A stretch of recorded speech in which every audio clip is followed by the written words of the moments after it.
آج کل پوری دنیا میں سیلفی کا جنون وبا کی طرح پھیل چکا ہے اور اس وبا کے متاثرین ہر گھر، ہر گلی، ہر محلہ بلکہ ہر جگہ پائے جاتے ہیں۔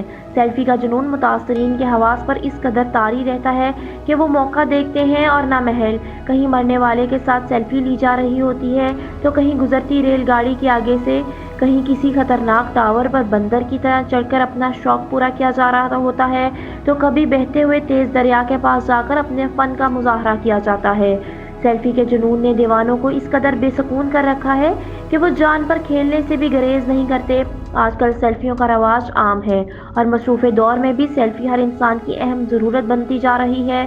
ہر موبائل کیمرے والے نے خود کی تصویر اتارنا اپنے اوپر فرض کر لیا ہے۔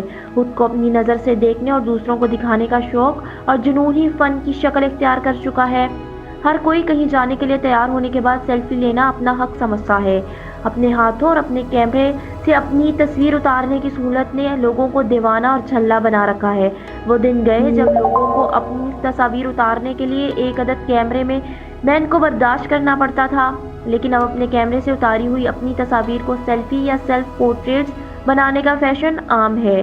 لوگ خود سے اور اپنے ماحول سے والہانہ لگاؤ کا اظہار کرنے کے لیے سیلفی کا استعمال بے دریغ کرتے ہیں۔ خوشی تو خوشی، غمی کے موقع پر بھی سیلفی اتارنے اور پھر اس کا سٹیٹس لگانے مقدس فریضہ سمجھا جاتا ہے۔ سیلفی کا چکر اس قدر چل گیا ہے کہ رکنے کا نام نہیں لے رہا۔ بس کوئی مشہور شخصیت کے ہتھے چڑھنے کی دیر ہوتی ہے، عاشقانہ سیلفی اس پر ندیدوں کی طرح ٹوٹ پڑتے ہیں اور پھر سیلفیوں کا نہ رکنے والا سلسلہ شروع ہو جاتا ہے۔ آپ نے فلموں میں دیکھا ہوگا، اکثر شیشے کے سامنے کھڑے انسان کے اندر کا انسان دھمکتا ہے اور اسے باقاعدہ ڈرانے دھمکانے لگ جاتا ہے۔ ابھی بھی وقت ہے کہ بندے کے پتر بن جاؤ۔ کبھی سوچا ہے اگر اپنے ہاتھوں سے اتاری ہوئی اپنی تصاویر نے بھی انسانوں کے سامنے بولنا شروع کر دیا تو کیا ہوگا؟ اپنی ہی تصویروں کی تشہیر کوئی احسن عمل نہیں ہے۔ کبھی اپنے اندر بھی خود کو دیکھنے کی کوشش کیجیے۔ کبھی فارغ وقت میں اپنے کردار کی سیلفی کو دیکھنے کی کوشش کیجیے۔ کبھی اپنے اندر کے انسان کو سیلفی سے باہر نکال کر اپنے کردار کو جانچنے کی بھی کوشش کیجیے۔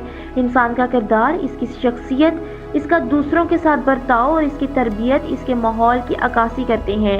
افسوس اس بات کا ہے کہ ہم میں سے بیشتر ایسے لوگ ہیں جو خود تو اپنے اندر جھانکنا پسند نہیں کرتے اور جو خامیاں خود میں وافر مقدار میں پائی جاتی ہیں، دوسروں کو انہی باتوں کی تنبیہ کرتے نظر آتے ہیں۔ ایسے لوگ نہ صرف خود زندگی میں بری طرح ناکام ہوتے ہیں بلکہ دوسروں پر بھی تنقیدی نگاہ رکھتے ہیں۔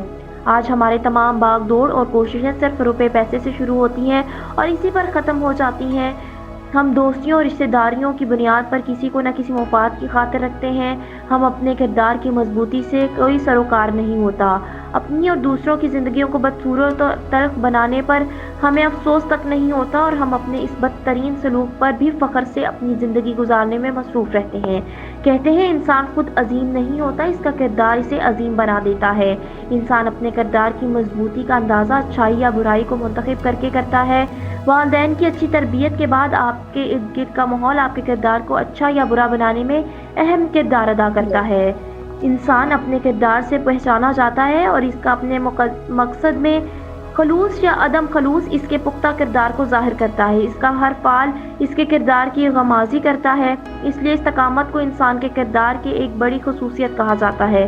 جن کے کردار سے آتی ہو صداقت کی مہر، ان کی تدریس سے پتھر بھی پگھل سکتے ہیں۔ آپ کی اصل شخصیت ظاہری خوبصورتی کی بجائے آپ کے کردار میں چھپی ہوتی ہے۔ جتنا خوبصورت آپ کا کردار ہوگا، آپ کی شخصیت آپ حسین ہوتی چلی جائے گی۔ اس لیے اپنی ظاہری شخصیت کو جاندار بنا کر سیلفی لینے کی بجائے اپنے کردار کو مضبوط اور خوبصورت بنا کر سیلفی لیجیے تاکہ زندگی کے حقیقی رنگ آپ کے چہرے پر نظر آئیں اور آپ کی سیلفی کو چار چاند لگ جائیں۔